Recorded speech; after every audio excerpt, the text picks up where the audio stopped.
Oke, bismillahirrahmanirrahim. Assalamualaikum warahmatullahi wabarakatuh. Teman-teman, selamat datang kembali di mata kuliah Ekonomi Politik.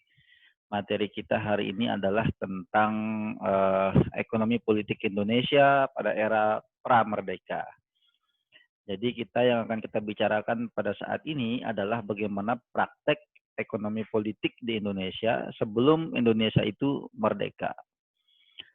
Nah, karena materi ini panjang, jadi kita akan bicarakan soal ini dalam dua pertemuan gitu ya. Nah, jadi yang sekarang kita akan batasi hanya pada dua aspek pembahasan utama. Karena begini teman-teman, era pramerdeka Indonesia itu panjang sekali. Jadi kalau kita ngomong pramerdeka berarti sebelum 17 Agustus 1945. Dan jauh sebelum itu sejarah perjalanan wilayah ini, bangsa ini sudah panjang sekali. Ya. Nah, jadi kalau kita mau membahas Indonesia pramerdeka, ya, kita akan membahasnya mulai dari fase-fase kekuasaan raja-raja sebelum kedatangan Belanda gitu ya. Lalu kemudian fase berkuasanya perusahaan dagang Belanda yaitu VOC, lalu fase pemerintahan kolonial Belanda, dan terakhir ada fase pemerintahan militer Jepang ya, karena sebelum kita merdeka, inilah pemerintahan yang secara absolut berkuasa di Indonesia, yaitu pemerintahan militer Jepang. Ya. Oke, teman-teman sekalian, sekarang kita bahas satu persatu mulai dari fase kekuasaan raja-raja sebelum datangnya VOC. Nah, pada masa itu teman-teman sekalian, struktur sosiologis masyarakat Indonesia itu bersifat sangat feodal. Feodalisme ini berwujud dalam banyak sekali bentuknya gitu ya, terutama kalau kita lihat kultur sosial masyarakat kita, coba Anda perhatikan bahkan sampai sekarang ya, kalau ketemu dengan raja misalnya, atau jangankan raja ya, elit-elit lokal di wilayah saja, itu jalannya rakyat kita itu harus ngesot kalau mau menghadap, misalkan harus jalannya itu jalan pelan-pelan ngesot gitu ya, jongkok gitu kan. Itu menunjukkan betapa raja itu diposisikan benar-benar sebagai orang yang jauh lebih istimewa daripada dia. Ya. Nah, kenapa seperti itu? Karena pada masa itu raja dianggap sebagai titisan dewa di muka bumi, sebagai titisan Tuhan di muka bumi. Nah, sehingga darah-darah raja itu dianggap sebagai darah-darah istimewa begitu ya, yang dia harus diperlakukan sebagaimana layaknya Tuhan, bahkan kadang-kadang berlebihan. Kalau Tuhan kan disembah ke dalam Islam misalnya hanya pada saat kita sholat aja kita sujud gitu kan. Nah, tapi si raja ini dalam jarak sekian lama juga kita harus duduk, nunduk, jongkok dan sebagainya. Itu menunjukkan feodalisme yang sangat tinggi di wilayah yang saat ini bernama Indonesia gitu ya. Nah, berbeda dengan struktur kekuasaan raja-raja di wilayah lain, di barat misalnya. Betul orang menghormati raja di situ, tetapi tidak seperti kita yang harus nyesot untuk ketemu gitu kan. Nah, jadi itu menunjukkan struktur kekuasaan yang sangat feodal. Sebenarnya banyak kriteria lain yang disebut feodal itu, tapi itu contoh yang paling nyata terlihat lah gitu ya. Nah, dalam situasi feodal seperti itu, kesejahteraan ekonomi pada masa ini itu berpusat pada elit-elit kekuasaan. Siapa elit-elit kekuasaan itu? Ya keluarga kerajaan, kemudian juga priai-priai gitu ya, para bupati, lurah dan sebagainya gitu. Jadi kekuasaan itu, kesejahteraan ekonomi itu hanya ada pada mereka-mereka ini, elit-elit ini. Rakyat itu hanya dijadikan sebagai objek eksploitasi. Jadi sebenarnya sebelum kita dieksploitasi oleh para penjajah asing, kita sudah lebih dulu dieksploitasi oleh raja-raja kita sendiri gitu. Ya. Tapi waktu itu kita tidak menganggap itu sebagai sebuah eksploitasi, masyarakat kita tidak menganggapnya eksploitasi. Kenapa? Karena memang itu adalah keyakinan sosiologis kita bahwa menghormati raja adalah dengan cara itu begitu. Nah, dalam kondisi seperti itu, pola kepemilikan lahan bersifat sangat-sangat sentralistik, di mana seluruh tanah itu dianggap sebagai milik raja atau milik elit-elit lokal. Jadi elit-elit lokal itu bupati, lurah bahkan gitu ya dan sebagainya. Makanya kekuasaan lurah pada masa itu juga besar sekali, kenapa gitu ya. Dia dianggap sebagai pemilik seluruh tanah yang ada di situ begitu. Nah, sehingga masyarakat yang memanfaatkan lahan itu diwajibkan untuk membayar upeti maupun pajak kepada elit lokal ini termasuk raja. ya. Bayangkan ya, apa namanya, seorang petani ketika dia panen dia harus membayar pajak dan upeti itu tidak hanya kepada lurah tapi juga kepada bupati misalnya, juga kepada rajanya gitu. Jadi ada berbagai jenjang sehingga apa yang dinikmati oleh petani atau masyarakat kecil itu sangat sedikit begitu. Sehingga itu yang menyebabkan peradaban kita sulit maju saat itu ya. Yang maju adalah kelompok elitnya saja. Nah, jadi di sisi lain corak perekonomian saat itu sangat agraris. Ya, jadi kita adalah negara penghasil utama rempah-rempah dunia. Jadi karena memang di wilayah-wilayah dunia yang lain itu sulit untuk tumbuh rempah-rempah itu yang membuat cita rasa makanan menjadi sangat enak. Nah, teman-teman sekalian di barat saat itu rempah-rempah tidak terlalu banyak dikenal. Di Timur Tengah juga tidak terlalu banyak dikenal. Rempah-rempah itu banyak di wilayah-wilayah Asia Timur, termasuk Indonesia, India gitu ya. Asia Tenggara, Cina juga termasuk begitu. Tapi memang paling banyak di wilayah tropis seperti di Asia Tenggara, utamanya di Indonesia ini. Nah, rempah-rempah itu diperdagangkan secara internasional saat itu melalui jalur laut. Jadi yang membeli itu umumnya adalah pedagang-pedagang dari Cina dan Arab.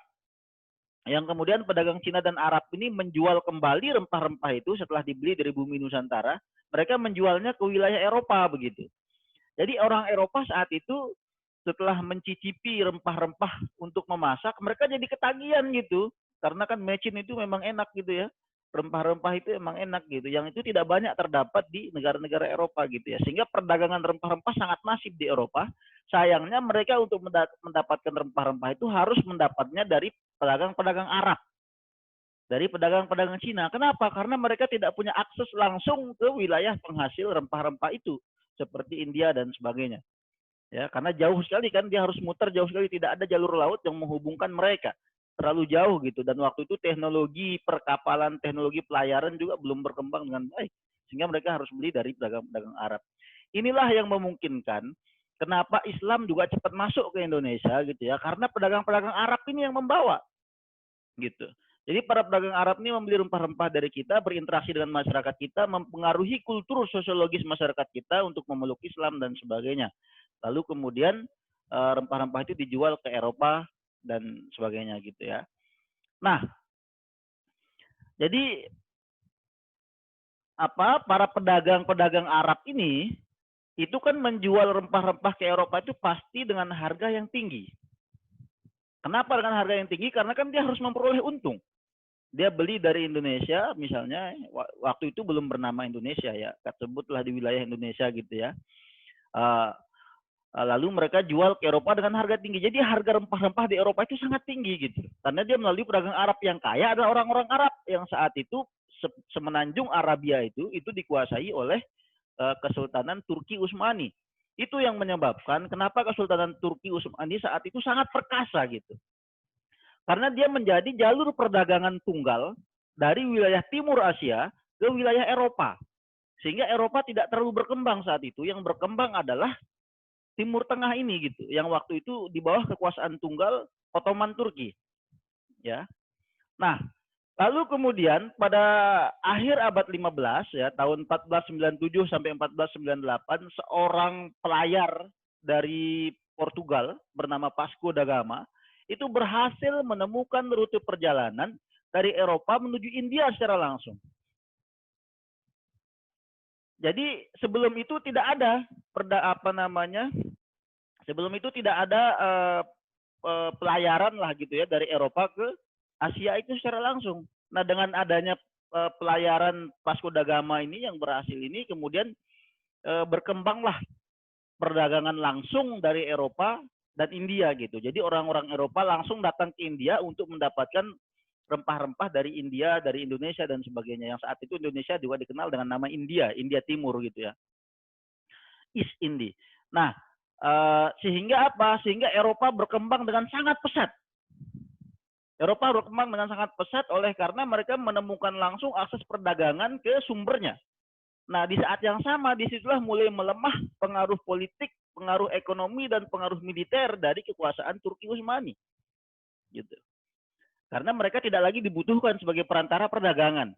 Nah, di saat yang sama rempah-rempah karena didapatkan langsung dari sumbernya, harga menjadi sangat murah di Eropa.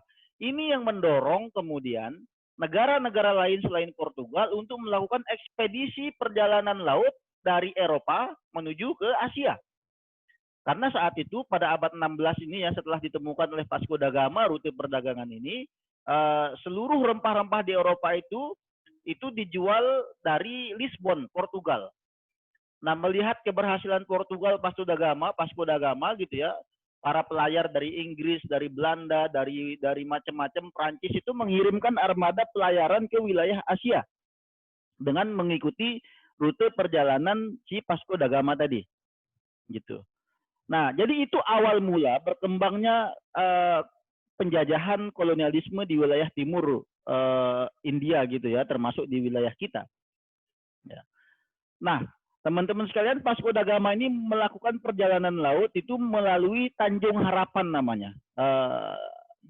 Tanjung Harapan itu ada di Afrika Selatan ya. Jadi dia menemukan Afrika Selatan, Tanjung Harapan, lalu kemudian dari situ dia menuju Asia. Nah, coba kita lihat ini petanya ya. Nah, jadi sebelum Vasco da Gama melakukan pelayaran, seluruh rempah-rempah itu diperdagangkan melalui Arab, India gitu ya. Nah, di sini ini kan ada apa namanya Teluk Aden ya. Jadi Laut Merah nih. Nah, jadi dari Laut Merah ini teman-teman sekalian, orang-orang Arab ya. Sorry. Nah,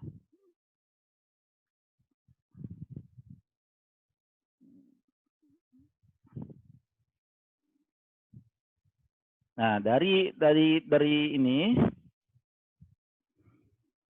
dari Laut Merah ini orang-orang Arab melakukan perjalanan ke sini menuju India. Jadi mereka mendapatkan rempah-rempah dari sini atau dari Teluk Aden ini menuju India.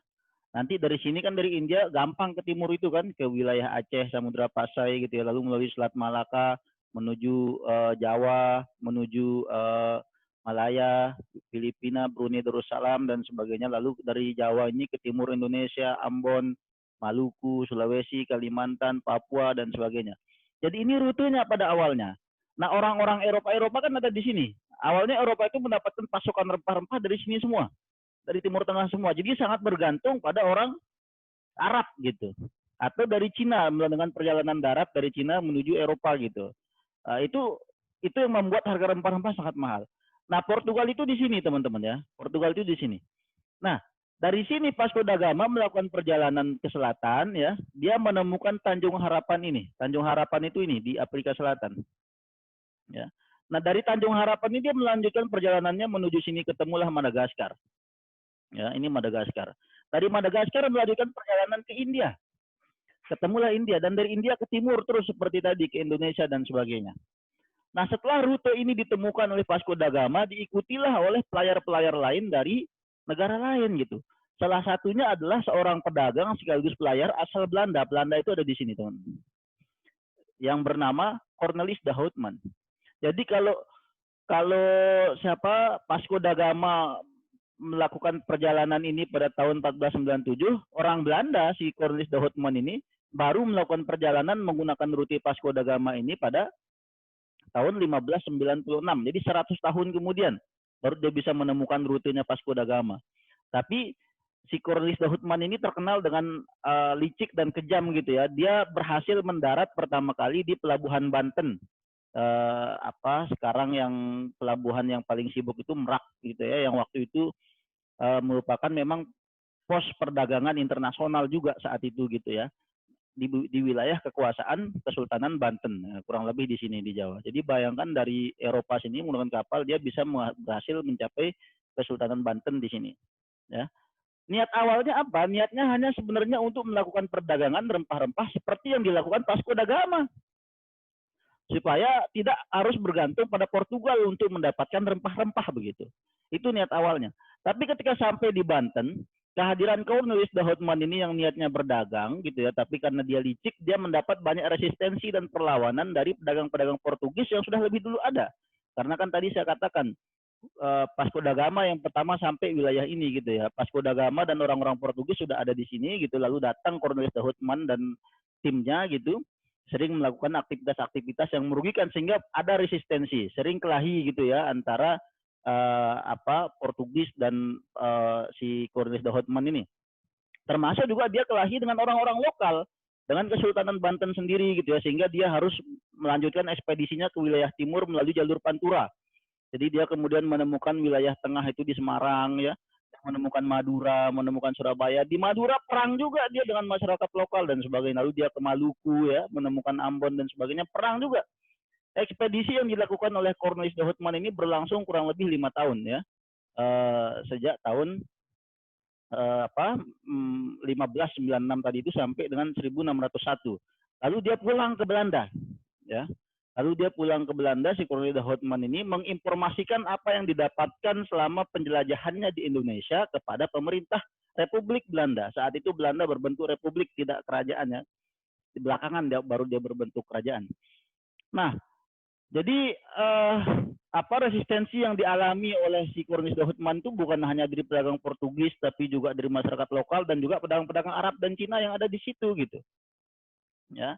Nah, selama 4 sampai 5 tahun dia ada di wilayah Indonesia itu melakukan ekspedisi perjalanan, dia kehilangan setengah dari timnya gitu ya, setengah dari pasukannya. Sebenarnya bukan pasukan karena bukan tentara.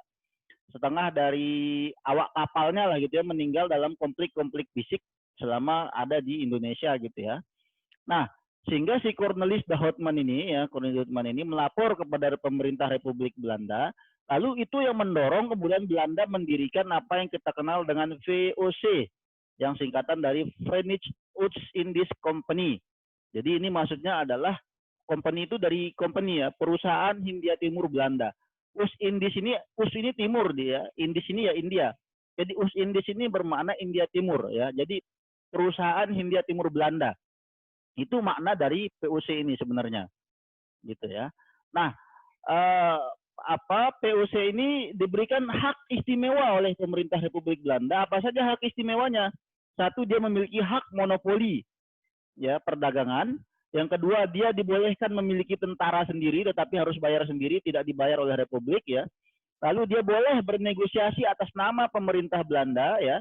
Lalu dia boleh menyatakan perang dengan siapapun jika diperlukan, dan dia juga boleh menguasai wilayah-wilayah tertentu dan sebagainya. Jadi dia persis seperti negara dalam negara. Ya, itu terjadi pada tahun 1602, didirikanlah POC itu setahun setelah pulangnya Cornelis de Houtman dari tanah Indonesia. Nah, jadi itulah dasar kenapa dibentuknya POC itu, teman-teman. Ya. Nah, lalu kemudian setelah didirikan pada tahun 1602, segera POC mendirikan kapal, perusahaan galangan kapal dan sebagainya. Lalu dengan kapal-kapal besarnya, dengan armada yang sangat besar, ya, datanglah kemudian POC ini menuju wilayah yang dulu didatangi oleh Cornelis de Houtman. Dia kembali ke Banten. Nah, kemudian pada tahun 1603, POC mendapat izin dari Sultan Banten untuk mendirikan kantor dagang di wilayah Banten saat itu. Jadi dia mendapat izin untuk mendirikan kantor dagang di sana ya.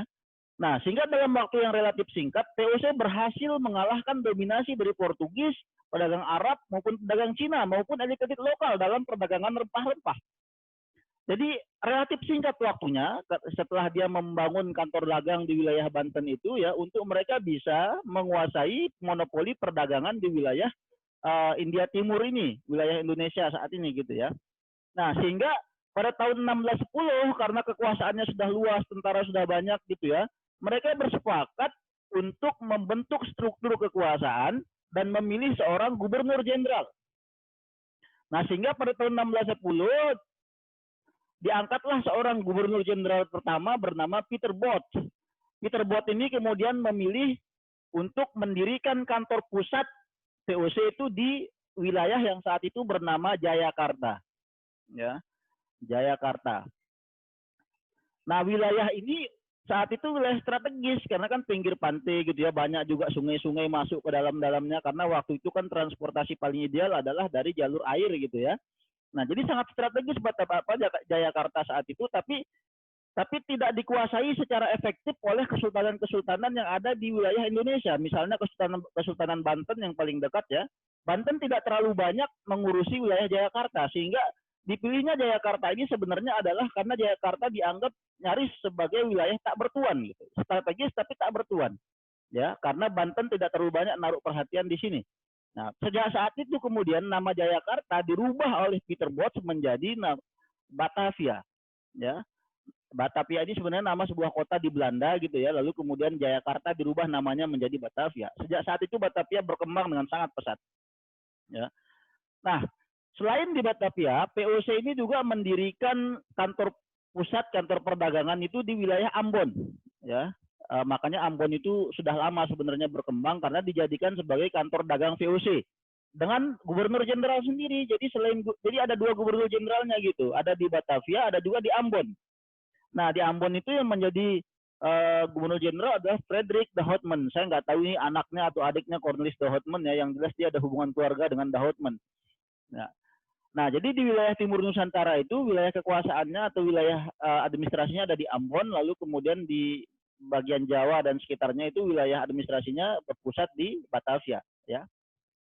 Nah, baru kemudian tahun 1921 kantor Ambon itu dijadikan sebagai wilayah administrasi POC yang berada di bawah Batavia. Artinya dia tidak berdiri sendiri, melainkan digabungkan gitu. POC digabungkan menjadi satu ya, yang berpusat sepenuhnya di Batavia, tapi mendirikan kantor-kantor cabang di daerah. Salah satunya di Ambon. Ya, kemudian ada juga di daerah lain selain di Ambon gitu, ada di Madura, ada di macam-macam gitu ya, yang belakangan nanti akan menjadi wilayah keresidenan gitu. Oke, jadi itu. Nah, apa yang dilakukan oleh POC secara ekonomi politik saat itu sehingga dia menjadi berhasil secara efektif menjajah Indonesia gitu ya. Nah, jadi sebenarnya kunci sukses POC saat itu adalah kemampuan mereka dalam beradaptasi dengan dinamika dan realitas lokal. Apa realitas lokal saat itu? Yaitu yang saya sebutkan di awal tadi adalah struktur masyarakat yang sangat feodal. Ya. Nah, bagaimana cara dia memanfaatkannya?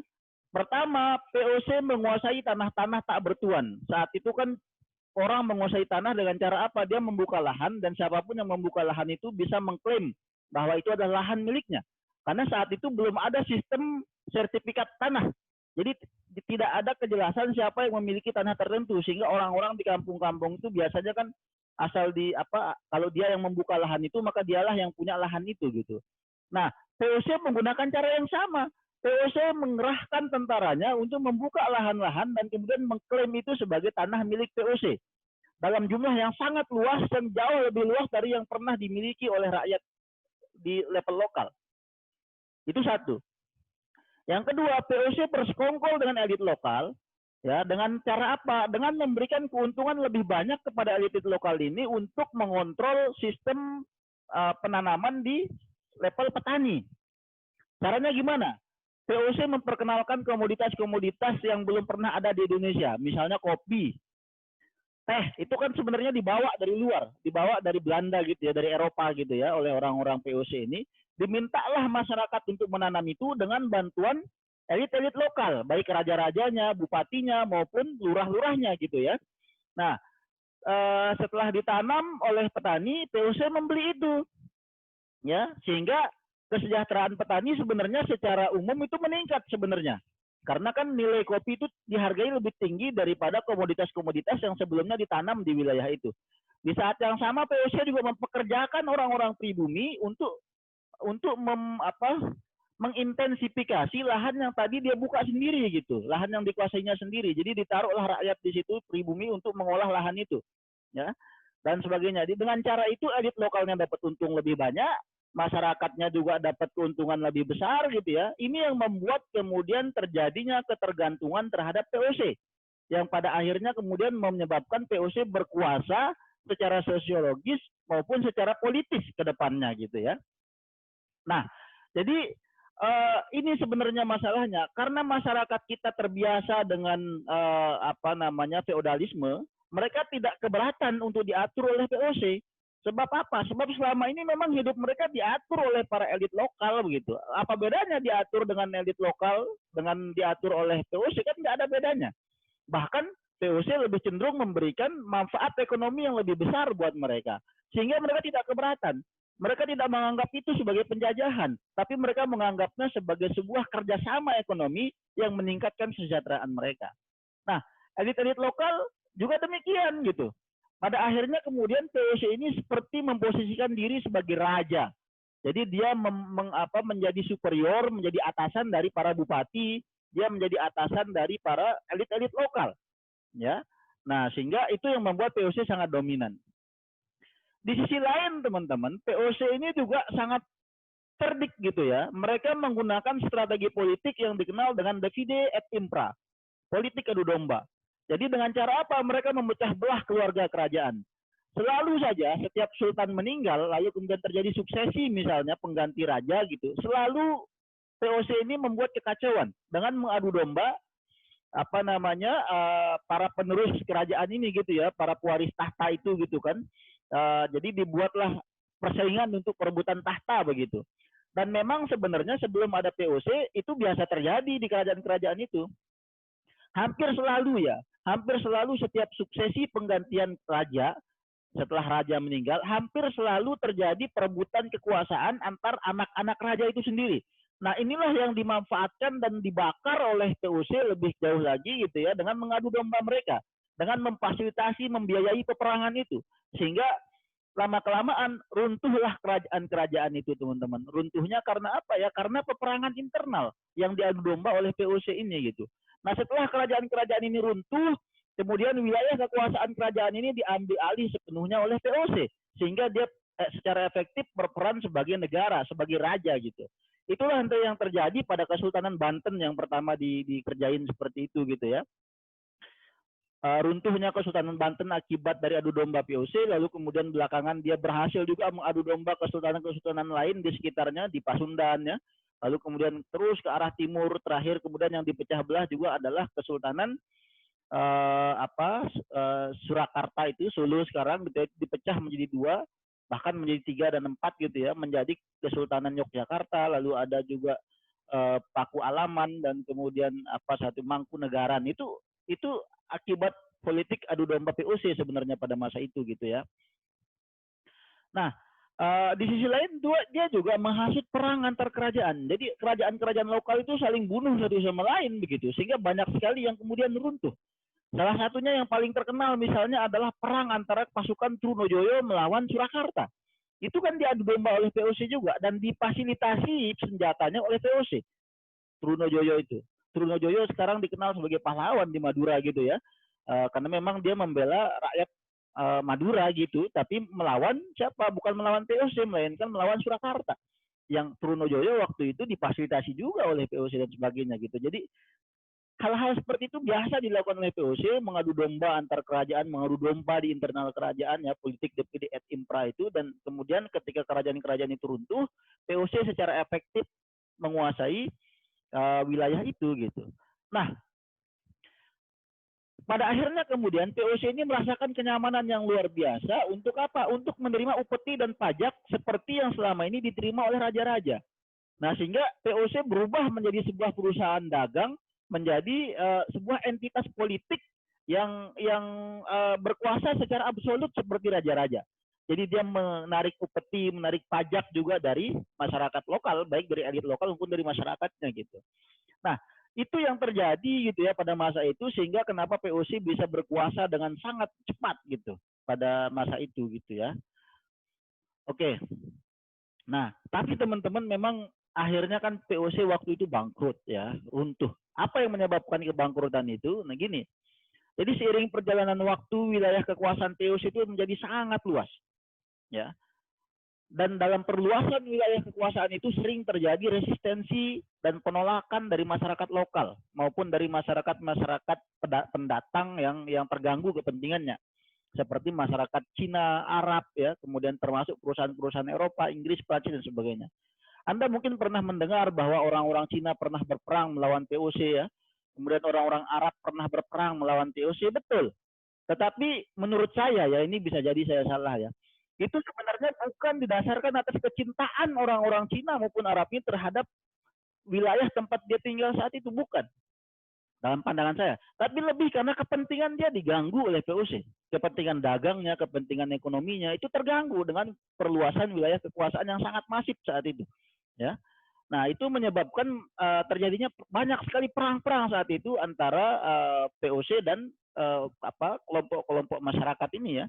Nah, tentu kalau perang kan ada biayanya. Nah, sehingga POC mengeluarkan banyak uang untuk keperluan perang itu. Di sisi lain, POC ini kan pada dasarnya sebuah perusahaan. Namanya perusahaan itu orientasinya selalu profit dan orientasinya jangka pendek gitu ya. Nah, di saat yang sama tapi dia sebuah perusahaan, tapi dia juga karena menguasai banyak wilayah, dia memerankan diri juga secara politis gitu ya, secara politik dengan menerima pajak dan upeti dari rakyat. Ya. Nah, jadi dia satu sisi perusahaan, di sisi lain adalah sebuah negara gitu. Nah, karena orang-orang yang ada yang mengelola POC ini adalah orang-orang yang berlatar belakang pengusaha, mereka sepenuhnya mengelola POC sebagai sebuah perusahaan. Sehingga apa? Sehingga mereka tidak mampu mengelola urusan-urusan publik. Ya. Sehingga terjadi maladministrasi, sering terjadi korupsi di internal, kemudian juga orientasinya terlalu jangka pendek loh gitu. Keuntungan jangka pendek lah yang dikejar gitu. Tidak ada perencanaan yang matang dalam jangka panjang. Ya. Nah, sebagai contoh lain dari maladministrasi ini adalah bahwa kan POC boleh untuk menerbitkan uang sendiri, menerbitkan mata uang sendiri. Nah, saat itu untuk membiayai perang, untuk membayar tentaranya dan segala macam, POC sering terlalu banyak menciptakan uang, mengedarkan uang. Kalau Anda pernah belajar makroekonomi, selalu saja kalau uang itu beredar terlalu banyak, itu akan menyebabkan inflasi. Yang menyebabkan nilai dari uang itu menjadi sangat rendah. Ya, akibatnya apa? Terjadi protes, komplain dari pegawainya, dari tentaranya, karena gaji tidak dinaikkan, tapi nilai uang itu sangat rendah gitu.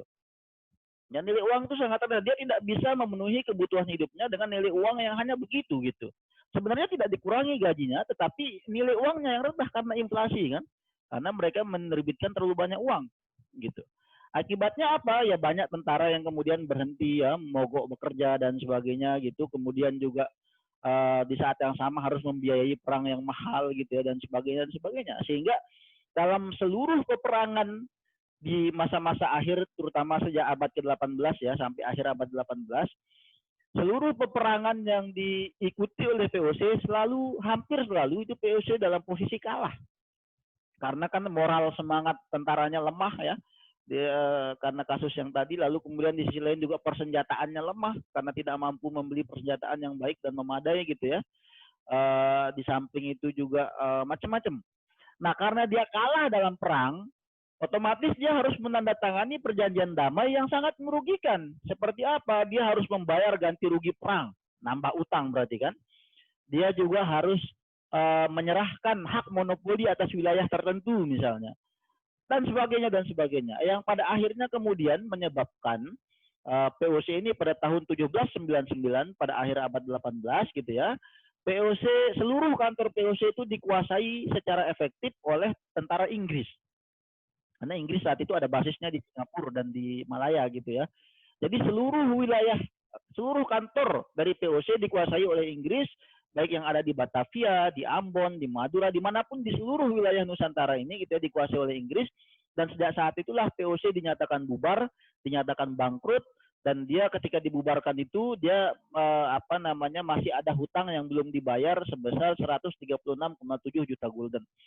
Jadi bangkrut dan runtuhnya POC itu pada dasarnya lebih karena maladministrasi dan ketidakmampuan mereka mengelola POC sebagai sebuah perusahaan dagang yang saat itu sekaligus sebagai negara gitu ya. Nah, jadi itu persoalannya teman-teman. Nah, begitulah kira-kira corak dari ekonomi politik dari Indonesia pada era pra-merdeka gitu. Nah, tapi ini kan baru sampai fase POC. Masih ada fase-fase lainnya yang belum kita bahas, yaitu fase kekuasaan pemerintah kolonial Belanda, juga fase pemerintahan militer Jepang. Yang itu akan kita bahas pada pertemuan berikutnya. Nah, jadi teman-teman sekalian, saya berharap materi ini bisa menggugah Anda semuanya dan bisa Anda pahami dengan baik gitu ya. Dan kalau ada pertanyaan boleh disampaikan langsung. Saya kira itu dulu untuk saat ini. Terima kasih. Wabillahi taufiq wal hidayah. Wassalamualaikum warahmatullahi wabarakatuh.